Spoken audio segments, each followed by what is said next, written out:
I'm running away from the past I left behind.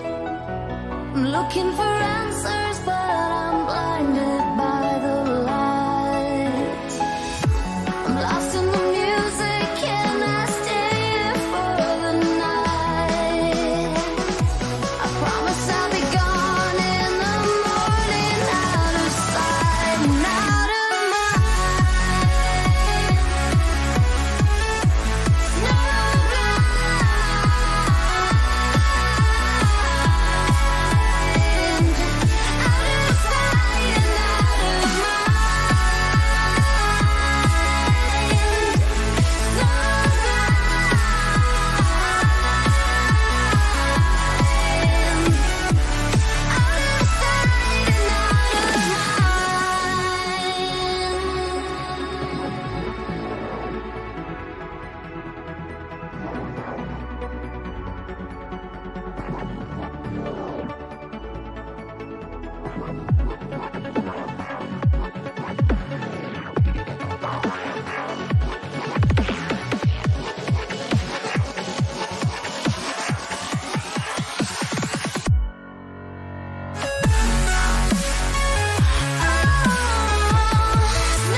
Your legs are standing still. It's like you're stuck in a nightmare, but you keep doing it for the thrill. Well, this is reality, you only live it once, so wake up from your dream. But just for tonight, let the lines get blurred, let your thoughts be free, let your thoughts be free.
Fucking hell. Tonight's episode is going to be sponsored by this gentleman here. Oh, I'm already pissing off Firetog. Sponsored by FPL Ramsey's Kitchen Nightmares collection. Fucking, what a fucking shit game week. So far, absolute garbage. Absolute fucking garbage. Oh. Can't swear. Not allowed to swear. It's against the rules of the certain company. No, can't swear. Not allowed to show emotion either, because people that are watching this get offended by that. Yet they still watch. Can't do that. I won't do that. What can I do to express my opinion about how badly this game week's gone? Because people, they like a rant, but they don't like me being negative. Right. That kind of defeats the object of a rant, doesn't it? Yeah, it does, yeah. I thought it did, yeah. Because I thought ranting was when someone was angry about something and they're pissed off about the fact that something's gone against them, but you've got to be positive. I can't bring callers on because apparently I bully them. I bully callers as well. That's not allowed either. Can't do a contextual, admittedly condescending, but can't do a condescending conversation with someone because I'm angry and pissed off. So I've got to accommodate a caller by being really happy and fake. Yeah, so I can't do that either. So I may as well fuck off and end the stream now then, mayn't I? Today has just been, from a non-free hit point of view, an absolute fucking clusterfuck. Just shite. Anybody that's free hitted, well done. I've already got a team written down there, which I told Firetog to do. Or I thought Firetog would do, and if he had done it, he'd be doing very, very well. Sar, Trent. Admittedly, I've got some things crossed out here because I spent 3 minutes doing this, which is longer than my own fucking team. Sar, Trent. I had Anderson in the middle, but I had to cross him out because I realised I had 3 Crystal Palace already. Ben White, Eze, Elise, Salah, Jota, Diaz, although I've got scribbled out here Odegaard, and then up front Mateta and Solanke. If anybody even saw the story, which no one even watched anyway, I did make the point that Firetog's differentials on me were Odegaard, Ben White, Trent, and Elise. For some bizarre fucking reason, he decides to bring in Darwin. I have no idea why he decides to bring in Darwin. It made no sense to me whatsoever when I saw his team. Absolutely 0 sense with having Darwin in the team. The rest of the team, I kind of got. You had Pickford. Well, like I said, it's the team up on screen pretty much at the moment, apart from your place. That fucking useless tosser in Havertz. It really pisses me off because I say this every single season. And if I just listened to my own advice, which was what? Bring in Ben White. Bring in Ben White. And then whatever midfielder I choose to bring in for Son would be whomever. Instead, I don't bother bringing in Ben White. I bring in that fucking idiot in Havertz. That's cost me. I think I've worked out it's cost me. So Ben White over the last 2 game weeks has got 11 points, I think it is. Maybe 12, but let's just say 11. Havertz has brought in 4. I said, don't bother free hitting in game week 29 because you're an idiot. That cost us 20 Patreons. Cost us God knows how many subscribers. But what turned out to be one of the shittest game weeks in the history of FPL. Because all you fucking idiots, including myself, decide to free hit in game week 29, come out of it with fucking egg on our faces. I still used it though. But when was the best time to use it? Like I said, further down the line, which would have been this game week. So what ends up happening? Having to take hits to put this shower of shite together for a bench boost. And well done to the players on my bench. Let's have a look at those players on my bench, shall we? Yeah, let's do that, Steve-O. Let's show the players on my bench. They are good old Dean Henderson, -1 for some own goal. The own goal, I mean, get a fucking grip of yourself. I don't know if anybody's actually seen the own goal. He goes to kick it, he miskicks it, he does a Muric, and basically just taps his shin. It's not even his shin, it's his fucking bottom of his sole. Own goal. It's an own goal. There's no deviation in the ball whatsoever, but yeah, it's an own goal. An own goal, that. Kirkes, yeah, well done. Gets an assist for falling over and getting a penalty. Still got Isaac to come. And Ain't Nuri, who came on and just ran around for a bit. And basically did nothing. I say that. I watched. Because the game was absolute fucking shite. And it was rubbish. and I'm looking forward to speaking to Dan when he actually comes on, because that's all I'm waiting for is Dan. That Arsenal game was about as a professional job as you do. It's a case of, right, let's just get the 3 points and get the hell out of here. And well done to Arsenal. They did that job. But my fucking God, I did not want to watch that football match. I didn't watch that football match. I continued watching Baby Reindeer, which turned out to be shit. And then I just watched Gordon Ramsay's Kitchen Nightmares because I needed a fucking laugh. And then we move on to today, where we've got about 400 goals scored and nothing by any of my assets, apart from Eze. You remember Eze, the guy that I was going to captain? I said, yep, I'm captain Eze. Yep, I'm captaining. Yeah, going to be doing that. Didn't bother in the end, because like I said, I just looked at the data in front of me, which said that Salah does pretty well away from home and Eze does nothing at home. Turns out Salah's benched. Eze, well done.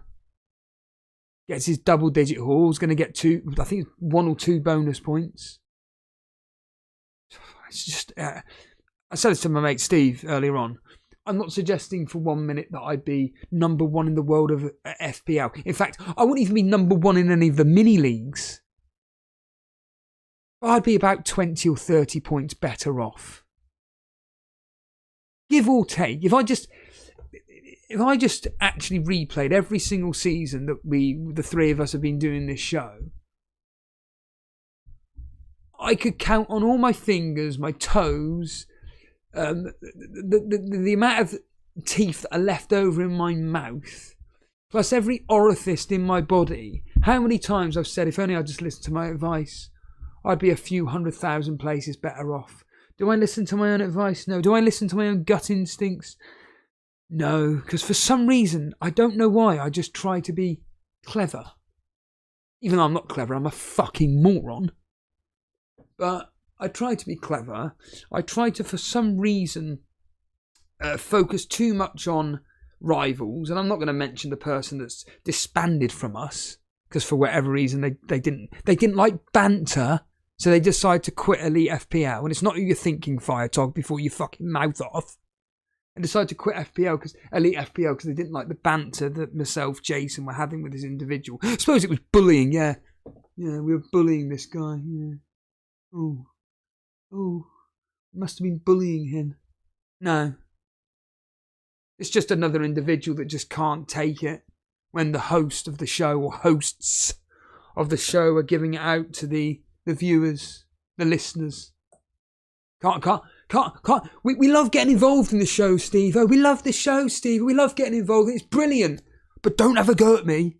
You mustn't have a go at me, because if you have a go at me, I'm going to send you a DM on Discord and tell you how disproven I am of what you've just said. Right. You're aware of the context of this channel, yeah?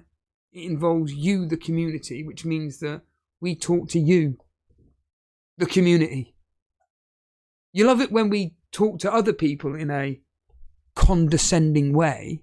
We're allowed to do that. But when it comes to you specifically, don't do it, please, I'm going to cry. Well, cry then. It's like Ricky Gervais. It's like Andy Millman says in Extra, just cry, just do it. Just get out of our lives. Please, just get out of our lives, because you're choosing to watch this. You're choosing to be part of the show. Now I've got to cry. Oh, the host just insulted me. Did I? Did I really? Why? Because I've overtaken you in FPL and now I'm telling you, you're shit. You're crap at FPL. Ha ha ha ha. In a jokey way. Oh, I'm leaving FPL. I can't deal with this. Oh, right, I see. But it's okay for you every single fucking week on stream to quite literally be giving me and Jason shit. That's fine. That's acceptable. That's cool, that is. The second me and Jason dish it out to you, nah, can't do it. Unsubscribe, quit, put in a comment or put on a DM to Steve-O in Discord how offended I am and I'm never going to watch your channel again. Fine, fuck off then. Please, fuck off. It just blows my mind. These self-entitled arseholes. It's extraordinary. Quite extraordinary. But yeah, this specific game week has just been absolute garbage. I've hated it. Again, if you're a free hitter, you're here now going, I got 86 points. I'm so happy. Yeah. I got 93 points. Brilliant. Well done. Congratulations. The ones that are doing shit, they're not watching this now. Like I said, I really should be actually writing a list down of the people that are actually watching the channel now.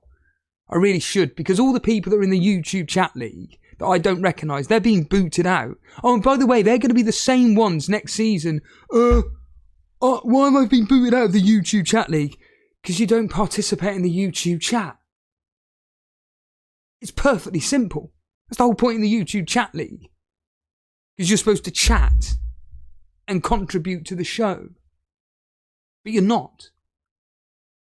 Haven't done all season. I mean, you did at the start for a few streams, then you started having a bad season and you just stopped contributing. Funny that. Isn't that funny? Having a bad season. Yeah. I can't be bothered with FPL. I'm going to stick to focusing on things that make me happy. Brilliant. But you don't want to support the channel because it's to do with FPL. Because you're having a bad season, but then you have a go at the hosts when you're having a good season, and they're miserable arseholes, and they're negative. Ooh, negative. Ooh, you're negative.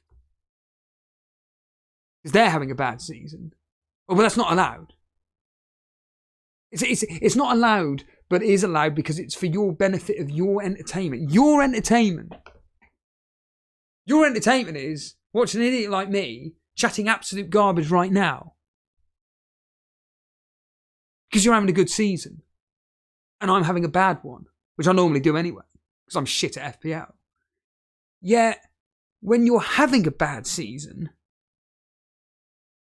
rather than just sticking with the show and kind of like maybe having maybe a laugh along with myself, Jason or Dan, I can't do that. I've just given up with it. I can't be bothered to support the show.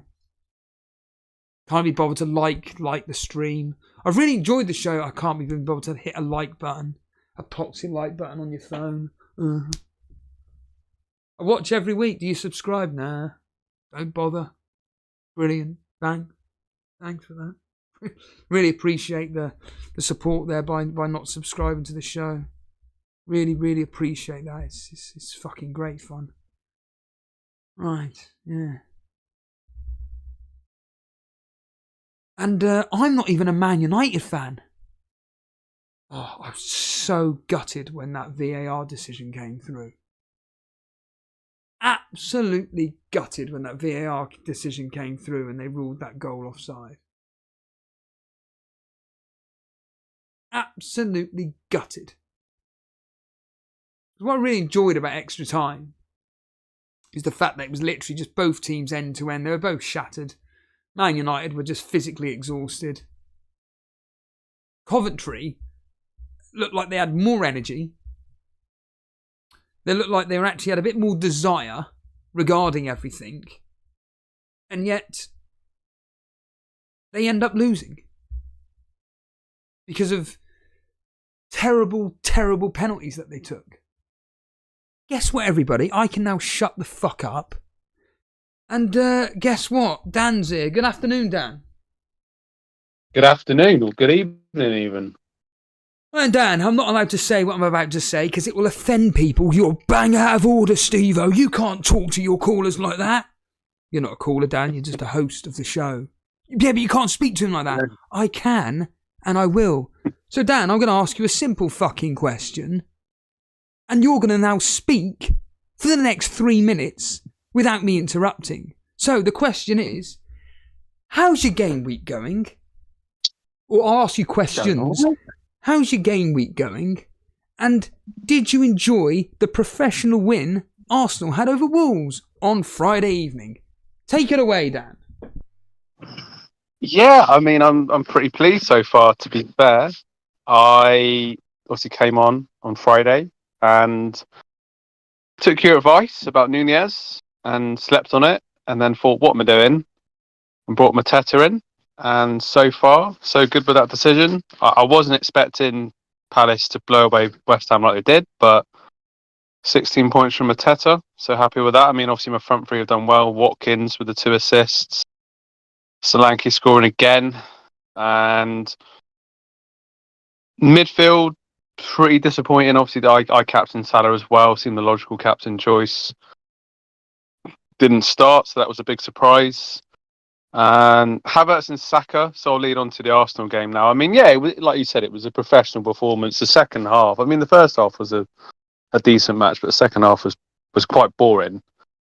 What I will say, what was quite interesting though, is that when Partey came on, I thought we came alive, really. And honestly, I would like to see him starting on Tuesday, because when he came on for Havertz, like Rice and Odegaard, you know, it was like they were let free. And obviously Rice getting man of the match. He had quite a lot of shots in the game as well. We just seemed to have like a million shots, and the Wolves players were blocking them. But we were, Wolves were trying to hit us on the counter, and Raya made a good save. And yeah, I watched a bit of AFTV this morning. First thing, I mean, it wasn't an amazing performance, I'd say, but we did what we needed to do to get the job done. Clean sheet again. And I've got to say that the way Chelsea played against Man City yesterday, I know Man City played in midweek and whatnot, I'm quite worried because I thought Chelsea played really well. I'm just hoping that defeat will demoralise them, and we'll feel the benefit of that come Tuesday, because that's obviously a massive game. If we win on Tuesday, then it puts big pressure on Man City away to Brighton, which is not an easy game. And then we'll just see where we go from there, really. But yeah, in terms of the game week, I mean, I took Haaland out and I took Son out, obviously because Tottenham blank game week. Taking Haaland out, let's see what he does against Brighton. But Mateta getting that brace today has just allowed me to breathe a little bit. And yeah, it's okay. I mean, I'm looking to wildcard next week, and then bench boost game week 37, double game week 37. So we'll see what happens. But hopefully that has helped calm you down a little bit. You seem a bit angry. Well, again, I'm not allowed to express an opinion because apparently snowflakes get offended, Dan. Oh, I was very offended when I tuned in briefly. What, because I was talking about Ramsey's Kitchen Nightmares collection? Yeah, I was just, oh God, this is so offensive. I mean, I don't know who you're referring to, but I can guess. But yeah, I mean, you know me, Steve. I keep out of all the drama. I just stay on the sideline and talk football, really. I see that Francis Logan in the chat had Saka captain. I mean, prediction against Chelsea. I mean, once again, yesterday he got doubled up on, and he didn't do a lot in the game, particularly, really. Like, he was trying hard, but he was terrible against Bayern. And I was talking about this earlier, so I think that, I don't know, we just need a right back that's going to really bomb on and support him. And Ben White needs to be doing that a lot more, really. Just kind of, bombing on once Saka's facing these two defenders, so there's an overlap on the go there. He did it a couple of times in the game, to be fair, but we need to utilise that more. That was something we did a lot last season when, Saka would be getting doubled up on, and then Ben White would make a run, and Saka could slip it through to him and he could get a cross in, So, but yeah, certainly me, I'm pleased that Trossard got another goal, and Martinelli needs to step his game up. But I know Arteta's not going to do this. We were talking about it last night, that my friend Ivan and we were just talking about the season in general, and it's just, when we have to rotate, we just don't seem to have that strength and depth in certain positions, and we rely very much on Saka, Odegaard and Rice. But once again, Odegaard, for those that brought him in, came through with a bit of a strange goal, slightly fortuitous, but Well, actually, this is a shocking behaviour I have, and it just shows how addicted I am to wanting to know the results / the impact on FPL and so on and so forth. So I didn't even bother watching the Arsenal game. I just found it really, really boring. And basically, I put on Ramsey's Kitchen Nightmares, and so on and so forth. And I knew the game was coming towards an end, and I'm like, right, let's just quickly check the score. Still 1-0. It's like the 18th, whatever it was, the 89th minute. I'm like, right, it's going to end 1-0. Done. I'm going bed. And then I wake up like at about 2 o'clock in the morning, and I stupidly do that thing where it's clearly subconsciously playing on my mind. Check the results. And I stupidly looked at the results, saw it was 2-0, and all I went was, here we go. And I just saw Odegaard at 95th minute, and I just went, for fuck's sake. A 95th minute? What was it? It's a lapse of concentration from Wolves? What went on? Like I said, I mean, when Partey came on, Rice and Odegaard, they just seemed like they were let free, really. And they were just more... In that last 10 minutes, we just seemed to have another wind of energy. And the goal difference is obviously a thing at the moment with the title race. But, yeah, I mean, there was deflection.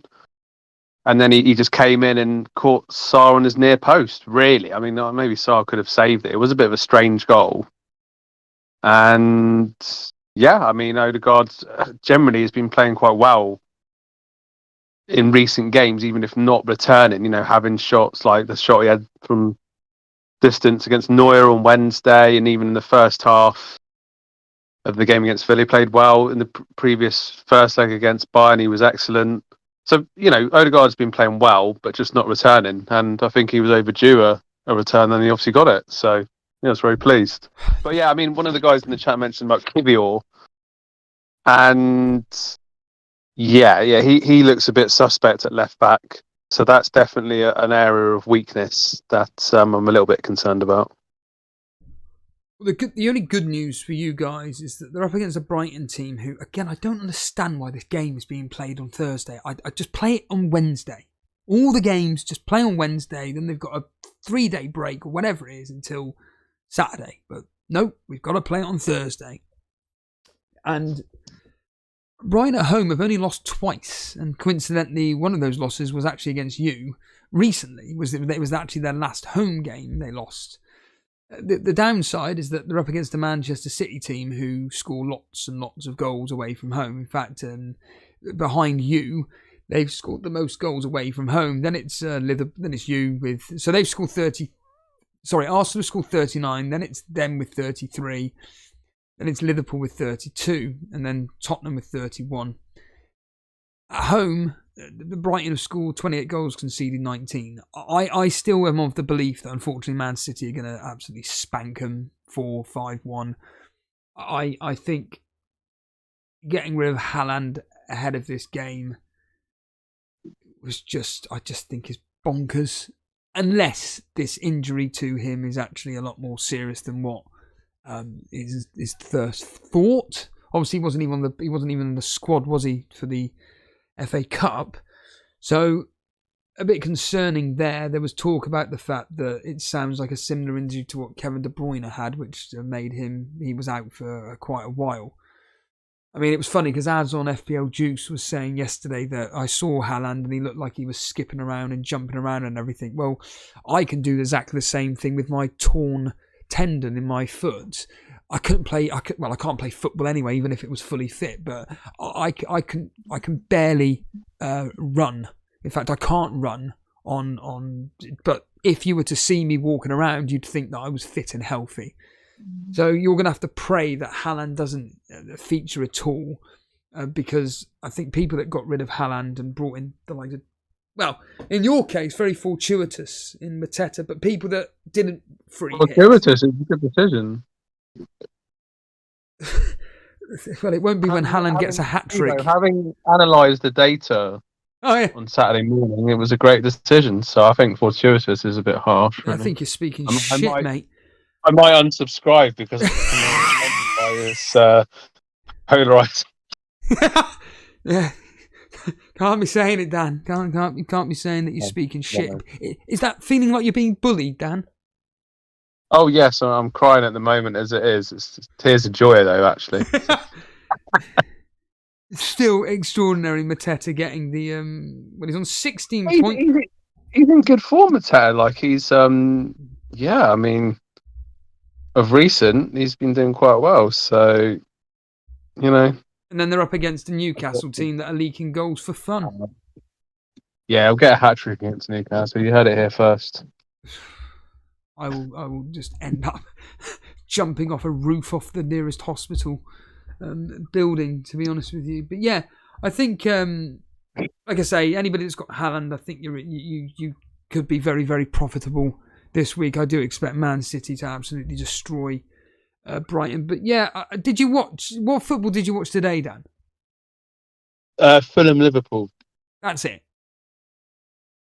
Yeah, I mean, I saw bits of the commentary game. Like we were watching the Liverpool game, but yeah, it was on in the same pub, which took 45 minutes to deliver a substandard BLT to my table. What did you get? Sorry. So the BLT, mate, but like it just took forever. It's just just shocking. I want to give this establishment a shout out, and maybe Gordon Ramsay could go down there and have a quiet conversation. Well, I mean, the lack of protein in that thing. I just came back and I had 2 eggs, tin of tuna, and 2 slices of toast, just peanut butter, because I'm still hungry. So It sounds like my diet at the moment: tins of tuna, tins of mackerel fillets, and boiled eggs. What a eating like a king. But yeah, I mean the Liverpool game, comfortable win for Liverpool. Fulham put up a good fight in the first half, but certainly Jota being there and getting the goal and fantastic free kick from Trent. Oh, was it a free kick? Was it? Oh, it was a beautiful free kick, mate. Yeah, it was quality. Curled into the top right hand corner from just outside the box. So and yeah, Jota's goal. I mean,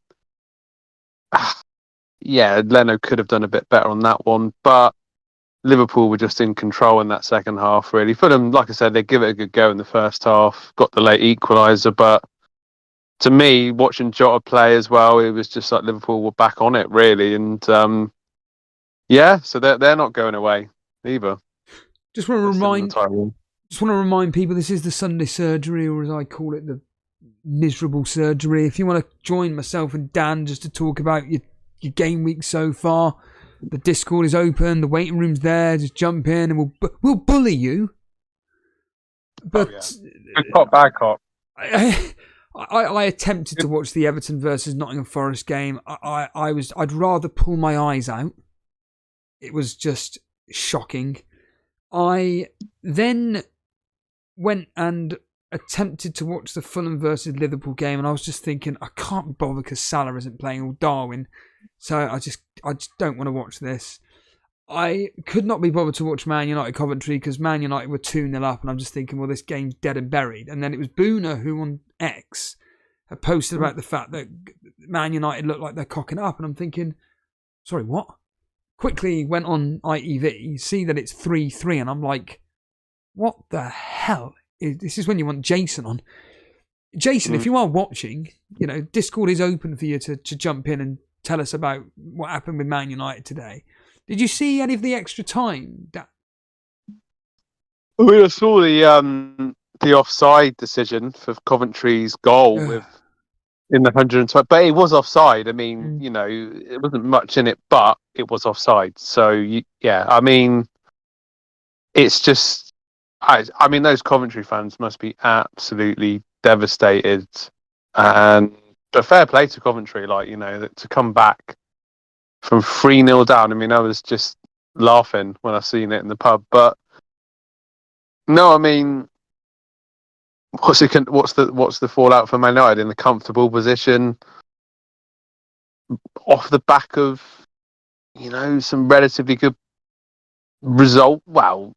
ish results in the league, or at least a good performance against Liverpool for parts of the game recently, and that win against Liverpool in the FA Cup previously, of course, to get into this game. And yeah, I mean, they played Sheffield United on in the second part of this game week, And I was thinking, are people missing out on Man United assets? But I just, I mean, City are going to win the final again. It's a repeat of last year's final, isn't it? And You never know. You never know. You never know. Strange things have happened. I just want to quickly say just a few hellos to people here. Huey Fiaty, again, a name I don't recognise. If you are brand new around here, enjoy the content myself and Jason bring you along with Dan.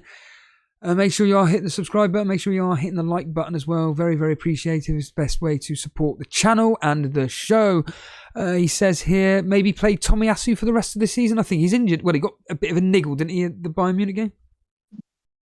Yeah, I mean, Tomiyasu, funny enough, we were talking about him earlier, like he is, a right back by trade, but he does seem to be sort of shifted out onto left midfield. Yeah, he got an injury against Bayern Munich, so he wasn't even in the squad, actually. So it is kind of a bit, whether he'll play against Chelsea, I don't know. But defensively, I think, he's more of a solid option than Kivior, because Kivior just...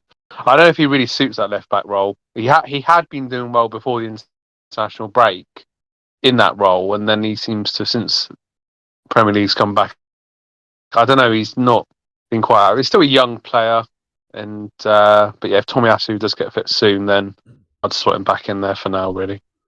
FPL Matt Winner saying, because I'm on catch-up, I went triple Palace attack, and I got 7 returns, plus 7 bonus points just from the one game. Yeah, well done.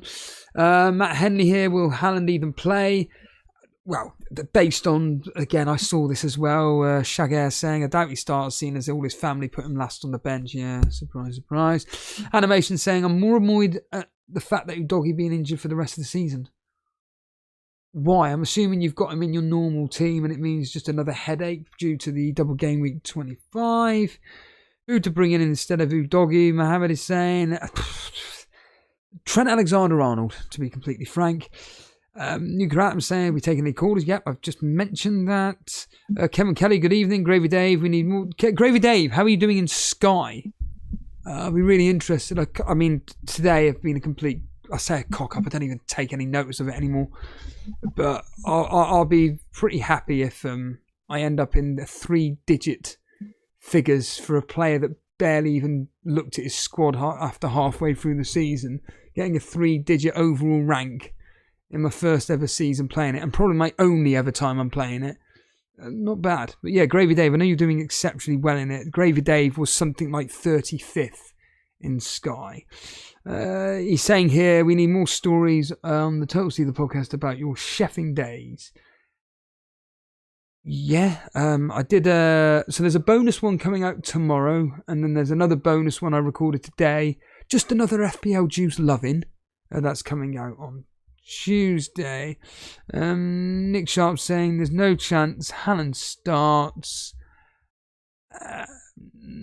City probably better off without him. What do you think about that, Dan? City better off without Haaland?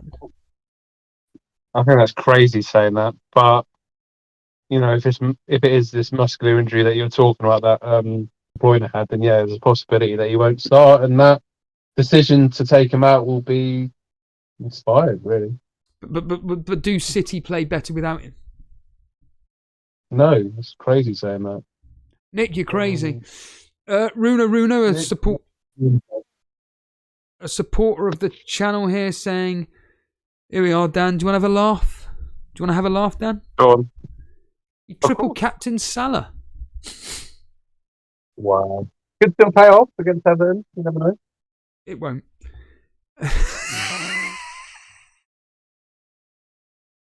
He'll be doing absolutely nothing. FPL Deutschland. Hello, boys, again. Don't recognise the name. Welcome. Good evening, Cinnamon. Steve, with your chefing experience, you could have made Dan a BLT sandwich. I could, but unfortunately, I'm nowhere near where Dan lives, although it's actually I believe it's only a 2-hour drive to your end, Dan. A lot of people actually, including my hairdresser, travel down to Bournemouth from where I live. Yeah, it's a very nice place to come to, so you're always welcome. Yeah, it's not too far. But yeah, that BLT was substandard after a 45-minute wait. Yeah, absolutely. Let's bring on some callers. Let's bring on Nuclear Atoms wanted to come on first. So, Nuclear Atoms stated he wanted to come on. So let's bring on Nuclear Atoms. He's got the mic muted. He knows what to do. He just needs to unmute his microphone and we can hear what Nuclear Atoms has to say about this game week so far. Good evening, Nuclear Atoms. What do you have to say to myself and Dan?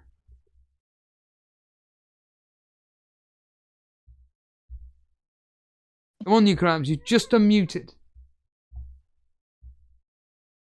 He's not gone shy, has he? Normally, there we are. There's words. Nuclear Atoms, go. Talk. Wait a minute. I could be bullying Nuclear Atoms there. Sorry, mate. I shouldn't be bullying you. You're actually not bullying. You get bullied by the match. What's happening? There we go. There we go. I will put up your team in a minute. Nuclear Atoms, just some quick, immediate reaction to the game week so far. Go. Game week. Oh my god. Okay, Salah's bench, that worked out for me. I stuck the captaincy with him. He scored, but the fucking problem that happened was I didn't take the extra -4 hit to get in Mateta for Alan and it really costed me. Been missing out on points all season and really fucking frustrating every single time it's happening. You sounded very angry there, Nuclear Atoms. You're breaking up a bit. Something about Salah. Sorry, I don't want to be trying to get you to repeat yourself, but just say what you said again about Salah. Oh, for Salah it worked out for me because I didn't have him as captain, and as a stuck captaincy, so it worked. The problem was that I didn't take the extra -4 hit to get rid of Haaland for Mateta and really costed me. Just missing out on points every single week. Well, and I'm fucking fuming. Well, Mateta would have come in for who, though? Haaland, I'm assuming. Yeah, and that's the problem. It would have been a really even better bench boost. And it really costed me. So for people listening on audio, we got Raya and Pickford with 18 points between them. Van Dijk, Gabriel, Muniz, Aït-Nouri and Braithwaite.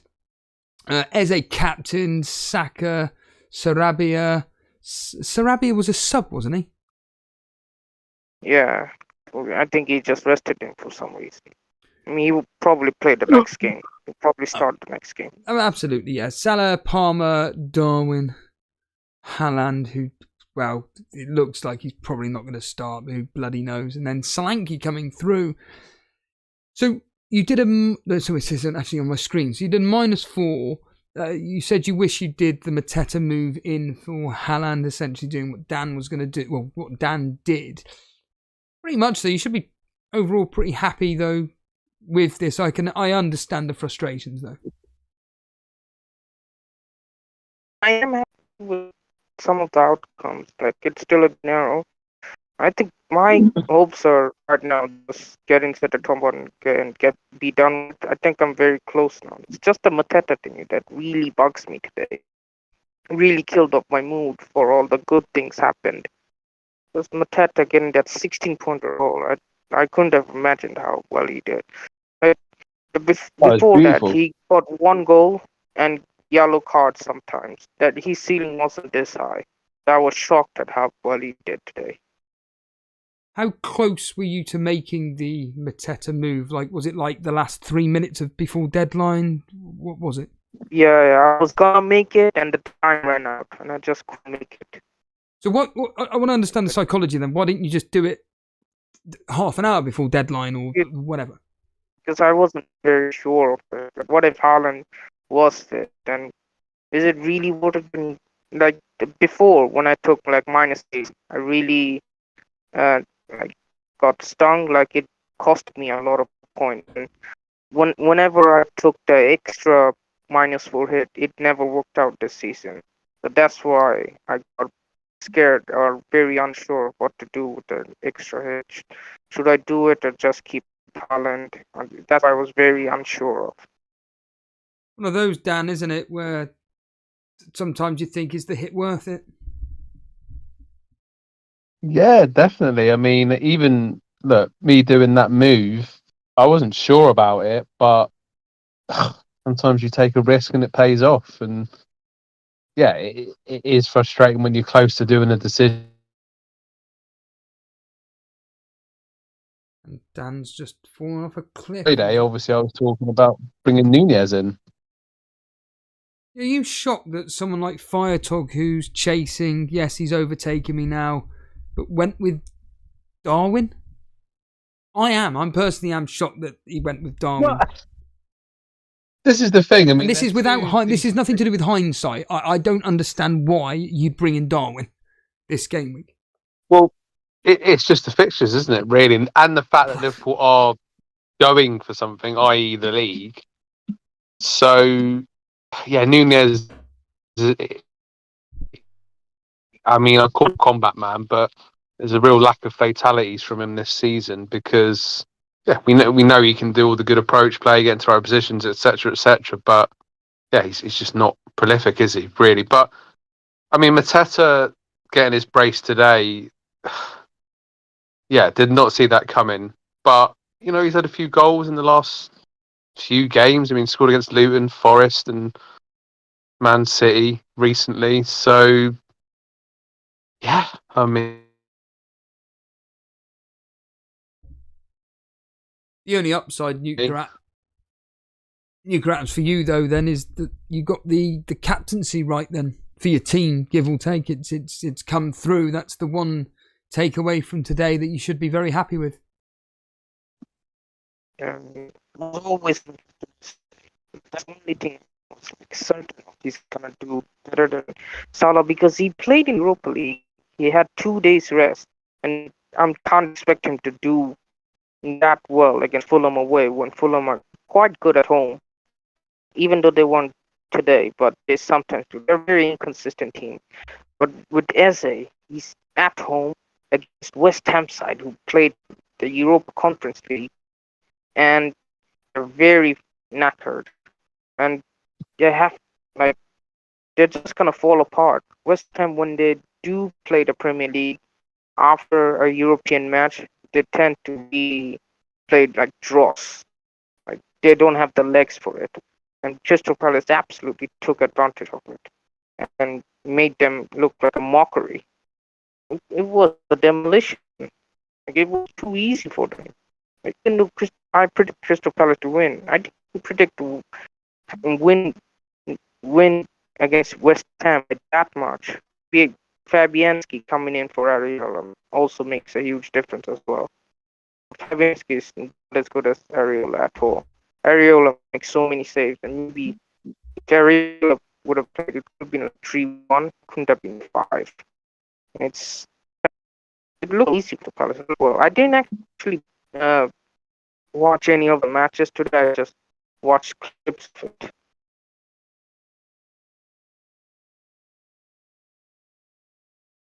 You're breaking up a lot there, mate. I'm gonna leave it there, but I appreciate you coming on.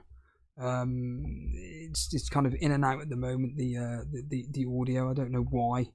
I appreciate the fact that you are a long way away across the other side of the world. So thank you for coming on, Newcrats. But yeah, Jason, Dan, Newcrats, they're making a point about the fact that West Ham always seem to be leggy after Europa League games. Wasn't expecting them to win, was expecting Crystal Palace to win. I'm pretty certain that West Ham have been involved in a few humblings this season. I know for a fact that against you lot, they lost heavily. Certainly going through the fixture, I mean, they haven't lost, they haven't won. In fact, they've lost quite a lot over the last several fixtures. In fact, the last time they won was against Wolves 2-1 away, ironically. But then prior to that, it was 5-0 against Freiburg. And then prior to that in the Premier League, it was against Everton away 3-1. Yeah, I mean, looking at some results here, they lost 6-0 to you lot.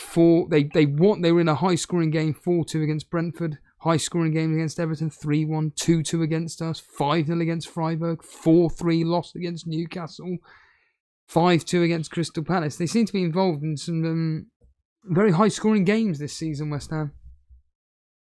Yes, yeah. I mean, coming off the back of being eliminated by Leverkusen, which is, it's obviously no disgrace, and it's difficult to manage a European competition and Premier League when you're looking to, survive basically. But I did expect it to be a bit close today, and I think West Ham were just a bit on their knees, really. But it's a London derby, and they just got humiliated, basically. So all praise the Mateta owners, really. But let's just give a shout out to one of the top players in the Torbay Elite, Alex Loader, who's watching now. He was the one that made the Is he? mildly humorous. Is he actually watching now? Is he? Fucking hell, Alex! Yeah. Jesus. Yeah, he made the mildly humorous comment about the you making the BLT for me. So. I see. Oh, this is FPL Deutschland. Yes, yeah. He was quite excited about watching the stream tonight. It's all he's been talking about all day. Yeah. So, make sure you subscribe. Well, you are subscribed because you're able to chat into the chat in the chat. And bloody hell, Paulie must be having I know he's having a good season because he's actually in the chat himself. It's a miracle. But yeah, go for it, Dan. What were you saying? No, I was just saying. Obviously he loves FPL and. No, he's doing very well in the league. I'm certainly not going to catch him up and just looking to stay in that fourth position, really, and stay above you and hopefully stay above Dell. But I feel like there's going to be lots of twists and turns as the season goes on, really. I mean, I'm just looking at it now. I mean, I know we're halfway through a double game week. I mean, Alex is top of the Torbay Elite, actually. God, he's level on.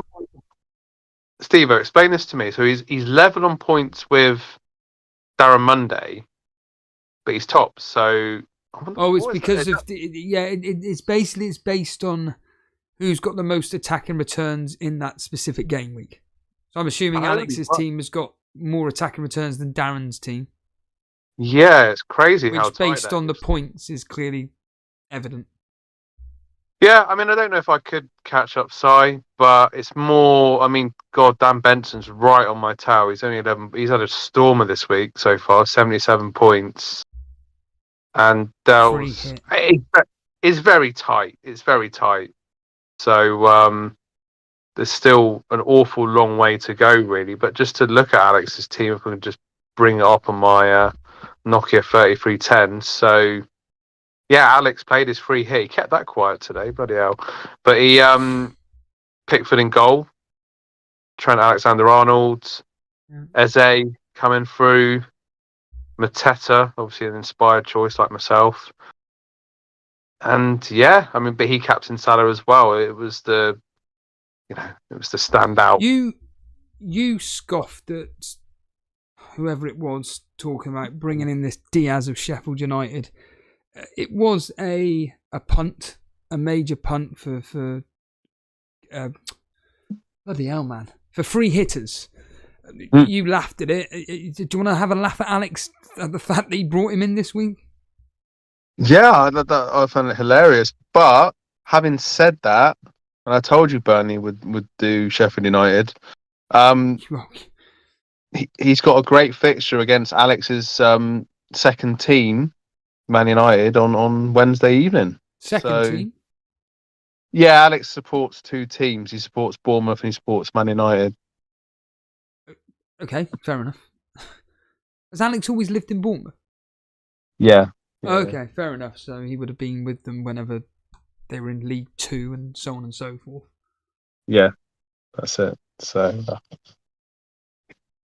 Okay, well, that was a conversation killer there, guys. That's it, yeah.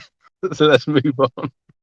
So Alex's team is actually up on screen. So for anyone listening on audio, we got Pickford in goal, Trent, Gabriel, Virgil, Eze, Brenton Diaz, Salah captain, Saka, Havertz, Mateta, and actually Havertz, Dan. He's just going to be playing in midfield for the rest. I mean, he's gone for me. I'm getting him out of my team for next. He's out. I'm assuming he's just going to be playing midfield for the rest of the season. Yeah, it feels like it. I mean, he did have he had a couple of shots yesterday, but he seems to sort of change with Jesus or whatever, and this is just how Arteta loves players to play like this. They're in a set position by default, and then they'll interchange during the game. But no, he didn't really have the goal threat yesterday, and that's been the case the last few games, really.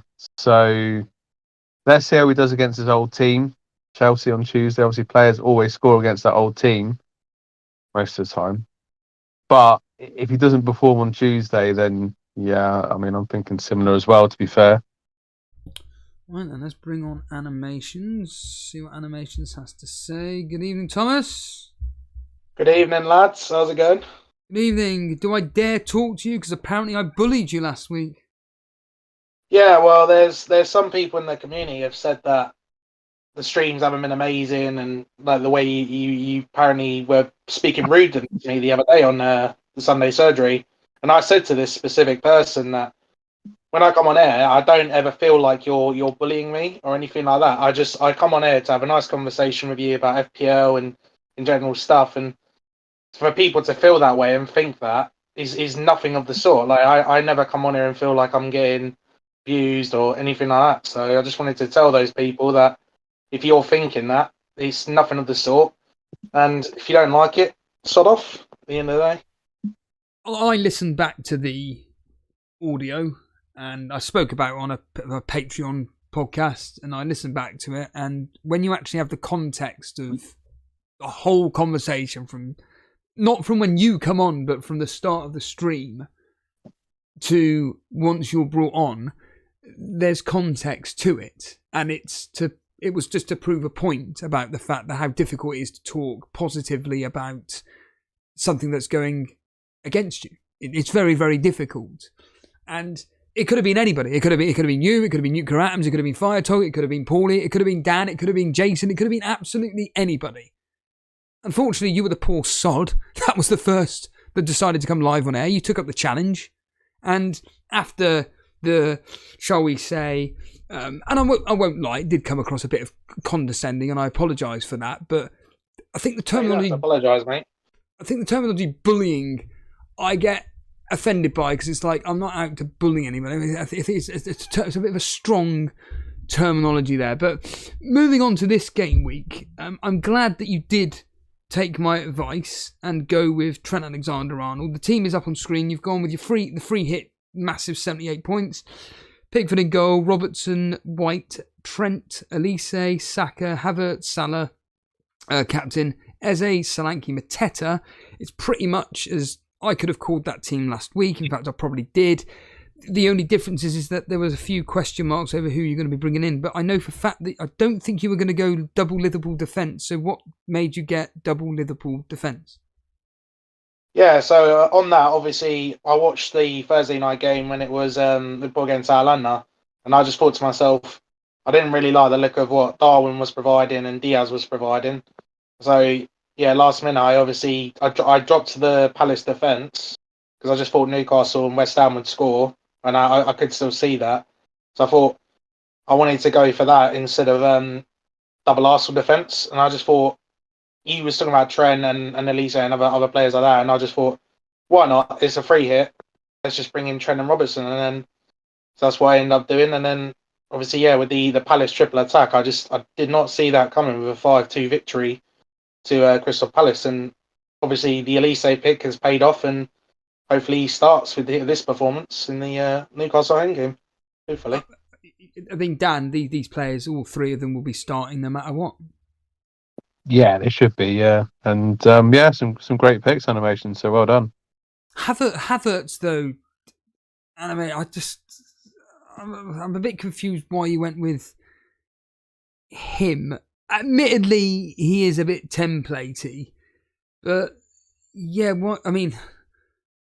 being a bit of a hypocrite at the fact that I brought him in instead of Ben White, but yeah, what made you go with Havertz instead of, say, Odegaard or maybe even Jota? well, the only reason I went with Havertz was because I was suspecting that after the last game, when Jesus was up front, I just thought maybe Arteta might put Havertz up front for the Wolves game, and obviously that didn't happen. And he to be fair, from what I saw, like obviously Dan, you could weigh on this and all that, but I didn't see much from Havertz in that game. Obviously, playing in midfield, he's just useless there. He should be playing the number 9. But I mean, maybe in the Chelsea at home game, maybe Arteta might put him in striker, maybe, and then because it's obviously his previous club and other things like that, and he might want to get something. And I think the main reason I just went for him was I just really, I don't know, really. I just think everyone had him, and I just thought I'd be a sheep and follow. To be fair. Yeah, Dan? I think, like I said, I just agree with what you said. I actually was quite surprised. I mean, Jesus got what you'd say like an FPL assist with the bit of skills he was doing. He ended up on the floor. It was like playground football and got it to Trossard, and Trossard kind of scuffed it, but it beautifully went in the top corner. And yeah, I don't really like Havertz in midfield personally. I think we had that winning formula of him up front, Jorginho in the middle with Rice, which seems to work really well. And for whatever reason, Arteta changed it, and we got the job done yesterday. But yeah, it just sort of seems to blunt our attack a little bit, really. So we'll have to see. But we'll just, we'll see what, like you said, against his old club, we'll see what he does. You mentioned in the chat animations you're annoyed by Udogie being injured. I'm assuming it's because you've got him in your team. Yeah, so he was obviously, like I said in the chat, I said about that he's injured for this rest of the season. I wanted to have him obviously for this week because he had the double. I mean, I wasn't expecting a clean sheet probably against Chelsea or Arsenal, but now that he's out, I mean, yeah, it's just a bit of a downer, and obviously it ruins my bench boost plans a little bit in 37. So got obviously look elsewhere now. What is your plan for next? What is your plan transfers for next week then? So currently I'm either in two minds. I'm either going to sell a doggy this week, or I'm just going to ride it out, and I'm probably just going to roll and just play Gabriel with my defence, and then maybe do 2 transfers next week, and then set for the bench boost in 37. Who will you have for the double game week 35 then? Which Chelsea and Tottenham players? So the Chelsea and Tottenham players I have is Petrovic, Gusto, and Palmer, and then currently I've only got Son, obviously because Udogi's injured. So What? sorry, Son's did you hear what? injured. Sorry? No. I was saying about Udogi. Sorry. All right. I'm going to be bringing in Son, and I'm going to be bringing in Johnson. They're the two that I'm going to have for a -4. And then it's just a case of, well, do I captain Palmer or Son? And the fact that Tottenham are at home to Burnley, I think swings it for me personally. You mean, oh yeah. Wait, are you sure they're at Burnley? Are you sure it's not Chelsea? That's the second game, isn't it? Is it? Yeah, they're at home to... I thought Spurs had Arsenal and Chelsea. Yeah, you're right. Yeah, you are completely right. I'm thinking of double game week 37, sorry. Double game week 37 is when they're playing... Sorry, my apologies. Oh. That's fine. Cool. Okay. I didn't actually realise that, so thank you, animations. I'm then just going to be bringing in Son, and that's it. Well done. That's it. Happy days. Yeah. Moving on, because I was thinking of game week 37 then, where Tottenham are at home to Burnley. Yes, they're at home to Burnley, and then they're away at... then they're at home to Man City. And I expect Tottenham to potentially have some fun against Burnley, but then against Man City, I expect them to get absolutely twatted. And that's where I'm kind of wanting to see the news on Haaland and so on and so forth, because Man City have got 2 really good fixtures in Fulham and then Tottenham. But this, in fact, Dan, have you thought about this double game week 35 whatsoever? I know you said you're wild carding, so does that mean you're wild carding this specific game week? Yeah, I want to wild card this specific game week coming, because then I can use the bench boost in double game week 37. Don't ask me if I've considered any, because I really haven't, but I'm just going to look at it now. I mean, yeah, obviously you said about Spurs. I mean, they've got us, so that's that's obviously a tough one for them. Sorry, going back to Chelsea. I mean, Chelsea's an interesting one because, like I said, they played very well yesterday. but didn't score. It's a tough one. I mean, Palmer's the obvious one, isn't he, really? But I'm looking at those games. So they've got Villa at home, and then they've got Villa away, and then Spurs at home. It's not easy fixtures either, are they, really? So, gonna have to have a little bit of a think about that, or maybe someone in chat can I shouldn't be guide me. saying this, and I shouldn't really be helping out a rival, but game week 37, you want to be attacking Newcastle. You want to be jumping on Man City. I'm stating the bloody obvious.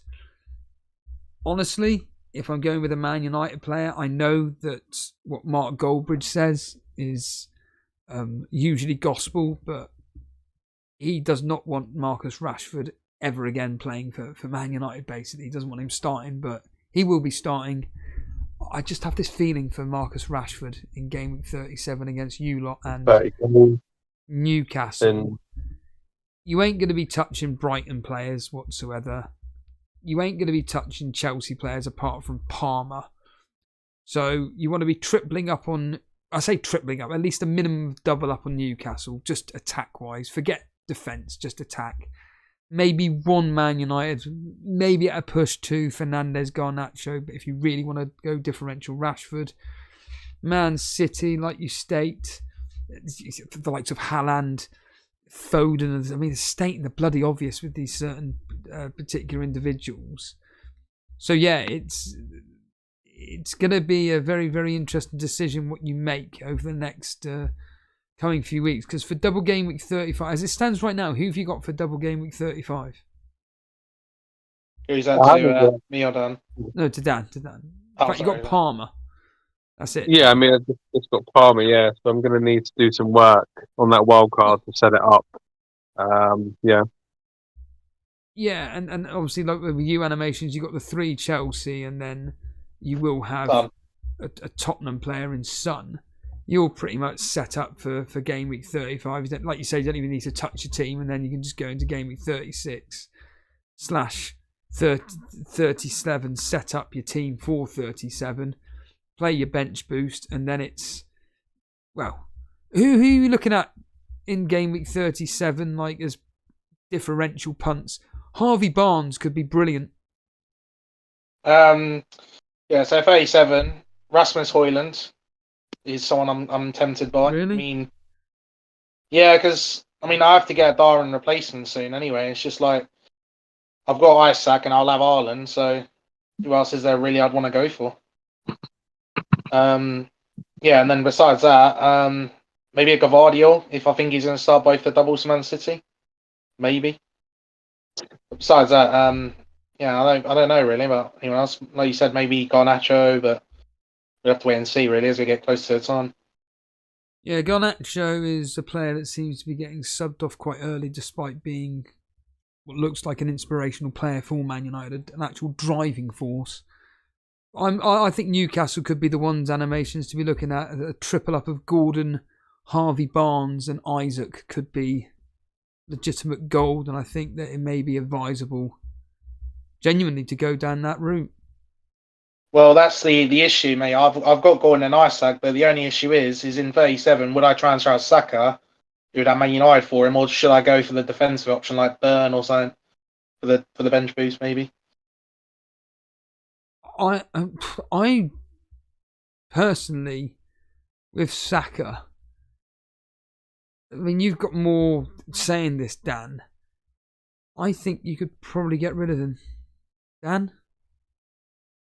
Yeah, I mean, like I said to you before, Saka's not been on his best form recently and not been returning.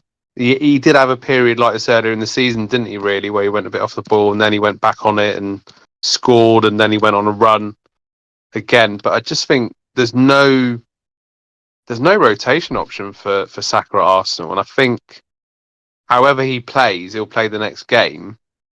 But also, conversely, he's not getting a rest, is he? So, yeah, I mean, that could definitely be worth a shout, depending on how he does the next couple of games, because once again, he just seems to be getting doubled up on and not able to get his returns, really.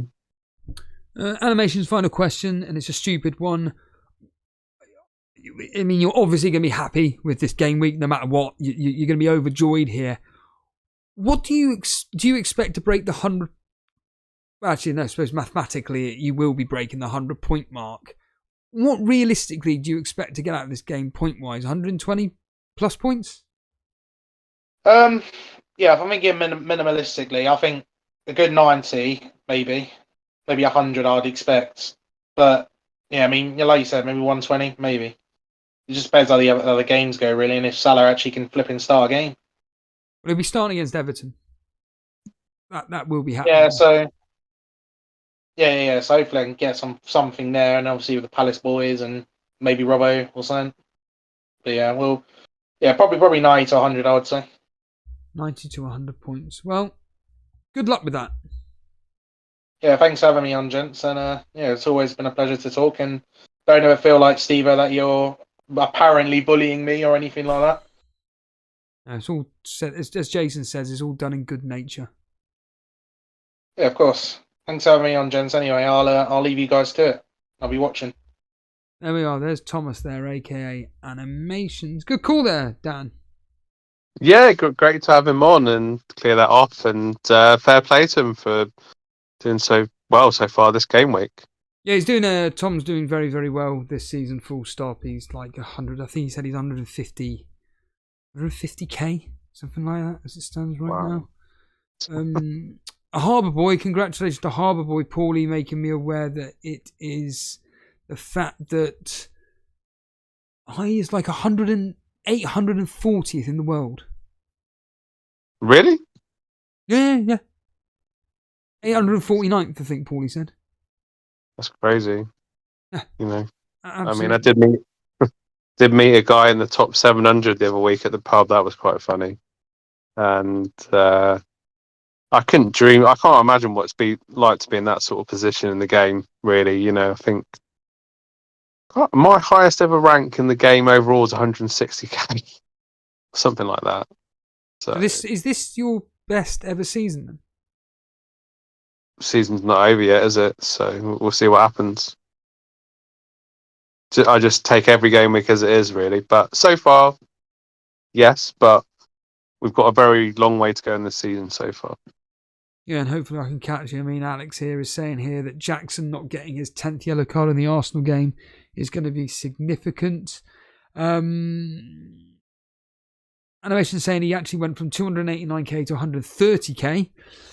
Mohammed saying go with Barnes or Fernandez. Barnes is the flair pick, playing in a very, very, very attacking team in Newcastle. The problem is that is he guaranteed starts? No, but he'll definitely play at some point within each game. And I do think those fixtures in game week 37 are, in my opinion, I think they're brilliant. Brighton at home. I honestly, again, can see Newcastle tearing Brighton to pieces. And then Man United away. I mean, that fixture usually for me is a Man United fixture in the sense of they do quite well. But this season so far, Man United are an absolute joke. And there seems to be... What do you reckon, Dan? Something seems to be going on behind the scenes where the players just not necessarily don't want to turn up for their manager, but just have thrown their toys out the pram and just... I think there's players at the club that want to. There's players at the club that want to leave, that are still there, and they realise obviously they got new owners and potentially they could be shipped out. I think it's just they just need a bit of a clear out. But on a positive for them, you know, Mainu coming through, Højlund looking good, Garnacho. So there's some good young players. This is the thing, you know, there's some good young players there, some good individual players, but they're just not there as like a collective, cohesive unit. So they can get. It's like in games like against Liverpool, they got battered in the first half, but they got a goal and then they played well for a period of the game. You know, they started that game well, and I just I mean I'd be. I mean, they could get a new manager, but then it's just like they're not going to get one now, are they?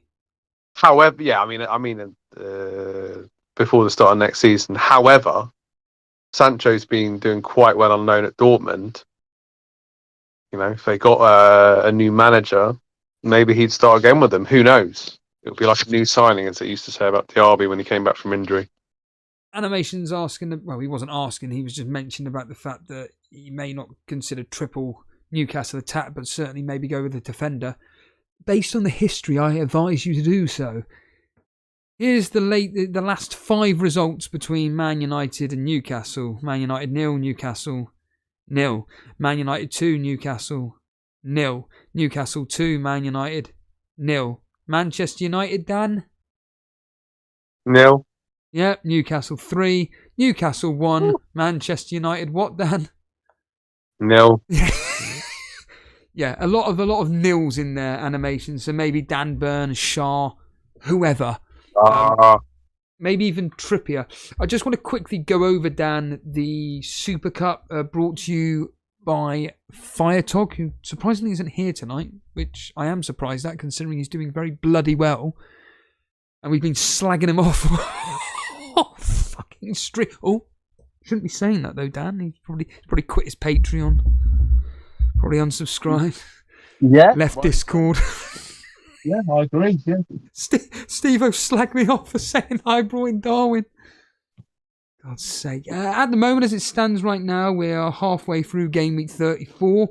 And Karma Baby, despite taking a -8 this particular game week, is 6 points clear as Vonka on a total points of 100. So this is spread across 2 game weeks, and game week 33 and double game week 34. Zvonka's on 127, but Karma Baby is on 133. Denver, long-term supporter of the show, unfortunately took a -4 this week, but he's getting absolutely battered by Frenchie, 126 points to 94. And then we've got another absolute battering here. Fader Raza is getting absolutely destroyed by Emil Smith-Rowe. Neva took a hit this game week, and it's 144 points against 91. And then the big derby between Cy Bellamy, the best, and Harbour Boy. Harbour Boy continuing his dominating streak. Neva took a hit, and Harbour Boy is on 135 points, and the best is on 106. Paulie did mention Harbour Boy's team. I will put it up on screen for a few seconds because, number one, it's really easy to get to because he's number 1 in every single Elite FPL league there is. Let's just quickly go to the moderator league, and he's top of that. And this is Harbour Boy's team. He is, as Paulie mentioned, 840th or whatever it is in the world. He did bring in Henderson, unfortunately for him, which meant he got a -1 this particular game. We can honestly, that own goal, Dan. Have you seen the own goal? I haven't, no. I mean, he barely. I mean, does it touch him? Yeah, but it's not like he's gone to kick the ball. He's accidentally booted it into his goal. He's done a Muric. He's gone to control it. It's barely touched his foot, and it's gone into the back of the net. Guess which player passed it back to him, though, Dan? Player Jason brought in for Crystal Palace. Is it? How is it you say his name? Munez or no? The other one, Mitchell. Oh, yeah, Mitchell. So initially they gave the own goal to Mitchell, but after review, they realised that Henderson had slightly touched it with his foot. But yeah, Harbour Boy's team has still got Foden, so he's one of the few people that have got Foden, and you can guarantee that Foden is going to come through with a double-digit score against Brighton, despite the fact he looked a bit... I only saw a bit of the semi-final, but he looked a bit leggy in that game, I thought. So yeah, Henderson on -1, Gabriel and Saliba coming through big for him, especially Saliba. Foden, like I just mentioned, Saka, Eze and Salah captain. But it's the 2 up front that's done it for him, Solanke and Mateta. Dan, before we go off air, Bournemouth, your local team, losing 3-1. It was pretty much expected Aston Villa to win today, but it does mean that when it comes to the Premier League, Aston Villa are now 6 points clear with 2 games in hand over Tottenham, admittedly. But their goal difference is 5 points better off than Tottenham. If Tottenham do win their games in hand, obviously with the fact that the various teams have been knocked out of Europe, it means that there's only going to be 4 spots for Champions League and so on and so forth. Tottenham are now really going to have to be going for the wins in these particular fixtures up against the likes of Tottenham and up against Chelsea and Arsenal. Yeah, it's that crazy time of season, isn't it? When you kind of, I mean, Tottenham at some point will have to play Man City. I don't know when that specific fixture is, but Villa have turned things around. I mean, Bournemouth they're on the beach as I joked about at the end of last season. Like they're safe and they've had a good season, and yeah, it's going to be a very tough game against Tottenham away next week. It's going to be tough, but we got to play Chelsea first, so who knows? But yeah, it's an interesting race for the top 4 as well as obviously the title race. Steve Sadman saying here, I've managed a rank of 13th to win this. You need to win. Oh, sorry. I've managed a rank of 13th to win it. But God, here we are. English lesson. But you need massive luck. Being good is not enough. I've only managed a top 100k since. So I'm assuming Steve is saying here that he was 13th at some point this season, but since then he's been in and around the 100k mark. Or what he's saying is that he got a 13th place game week rank, and since then he's only 100k. I don't quite understand what you mean, Steve. If you want to just quickly let us know in the chat before we go off air, that'd be very grateful. But certainly it is a game, isn't it, Dan, of you have to take into account a hell of a lot of factors. Planning is one of them. Let's get real here, because if you do plan properly, it means that you're not having to take hits to bring in certain players. So you've already got them in your squad, and team value, etc., plays a big part in it. But also the way actual matches go, like VAR decisions as some simple examples, or the fact that, for instance, today, if Henderson hadn't have swung his boot at the ball and touched the ball slightly with his foot, it would have been an own goal for Mitchell. It's just these tiny little, even Salah being benched, it's these tiny bits of luck which come into play which help out others. Yeah, definitely. It's been, the margins, isn't it, really? And yeah, that's just the game of FPL, isn't it, really? Like, even when I was bringing Mateta in yesterday, I was thinking, is this even a good move? But it paid off. But another week it wouldn't pay off. I mean, you just, some things you just cannot predict. Like, legislate for, like Salah not starting today. I couldn't believe it. But let's see what he does against Everton, really. Yeah, absolutely. Steve's saying I was ranked 13th 2 years ago, and now I see. Now I struggle to get into the top. That's ridiculous. 13th. Remember when Jason was like 65th? And the first time we were talking about it. Well, in the first season of being on YouTube and streaming, yeah, I mean, that was just crazy. And 13th in the world. That, I mean, to be at that level, you've just got to be planning and keeping a date up to breath for all the news and everything. I don't go into that much detail, but I suppose this season a little bit, I've been planning ahead a little bit more than previous seasons, but trying not to be so reactionary as well. I mean, there have been a few shocking game weeks, and not letting them go to my head, shall we say, and then just sabotaging my team, really. Before we get out of here, I just want to quickly say again, as ever, if you are watching the stream and you are enjoying what myself, Dan, and of course Animations and Nuclear Atoms have spoken about, by all means hit the like button. It really does help support the channel. And of course, if you are brand new around here, hit the subscribe button. Just one final question for you, Dan. Any other talking points you want to mention to the audience before we get out of here regarding this particular game week so far? Just, best of luck for the rest of your game week, unless you're a rival, of course, in which I wish you not the best of luck at all whatsoever. Alex. And Alex. And thanks for watching. Just hit that like button, leave a comment, support the channel. Thanks for having me as ever. So far we've had 30 goals. in this game week so far. 30 goals. Will this trend continue? In fact, what I have noticed, Dan, is that over the past few game weeks, there have been more and more goals being scored. And hopefully it continues into the middle of the week. I will say this, that in fact, I've just reminded myself, Dan. So, for any of you that aren't aware, which is going to be nobody, I'm a big supporter of FPL Juice. I think they're they are the only entertainment show regarding FPL. And I've done a podcast about them, which is coming out on Tuesday. But what they do and what they will be doing from an annual, yearly point of view is putting on a five-a-side football tournament.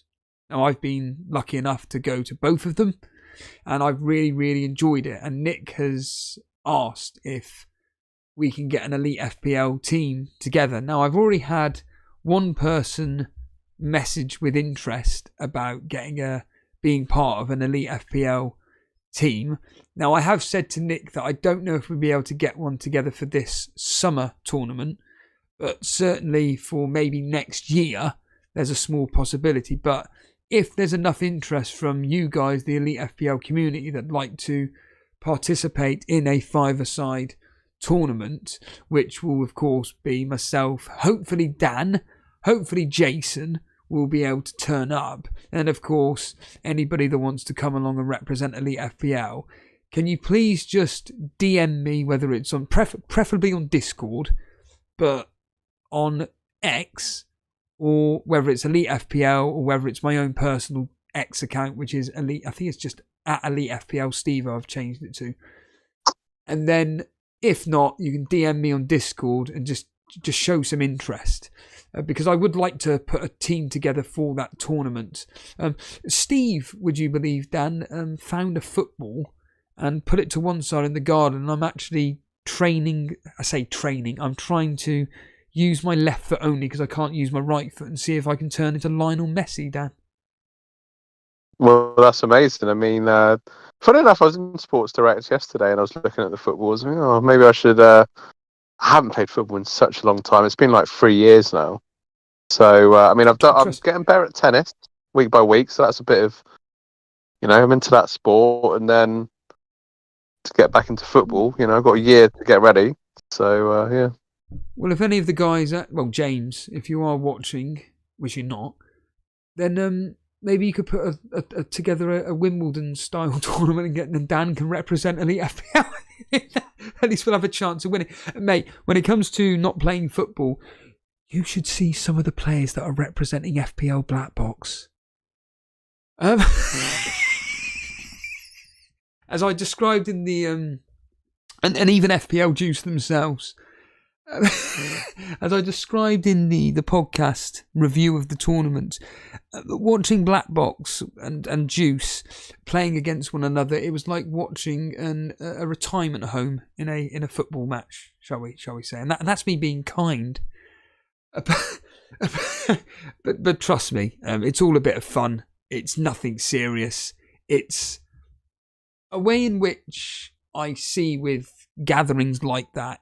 I have actually told them to their faces, I am very envious of what FPL Juice do, especially when it comes to bringing people together, especially when it comes to a hobby that we're all enjoying. But when you actually are in person with one another, I suppose it's the same for you, isn't it, Dan, when you speak to Alex? Good answer. Yeah, so when you are speaking with these people one-to-one in person, it's a completely different experience, and the joy that you get from these FPL meets, it's nothing compared to doing something like this or whatever. The euphoria of being in person with somebody is just a completely different experience to when you are doing something like this. But, Dan, are you still there? He seems to have vanished. I don't know where he's gone.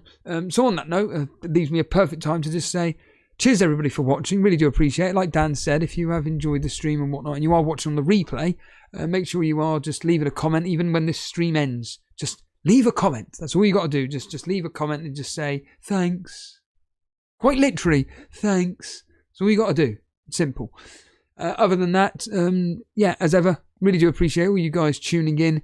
I will say that there's a small chance, a very, very small chance, that myself and Jason could be doing a watch-along on Wednesday for the games, which are, of course, Wolves versus Bournemouth, Crystal Palace versus Newcastle, Everton versus Liverpool, and Man United versus Sheffield United. And I may put a post in the members chat, so anybody watching this that is a member, look out in the members chat, because I may put in there about guys individually covering the matches. So somebody to cover the Wolves game, somebody to cover Crystal Palace, someone to cover Everton versus Liverpool, because they're the 3 games going on, and obviously Jason would be covering the Man United versus Sheffield United game. On that note, I'm going to get out of here. All you guys can get the hell out of here. And yeah, stay tuned.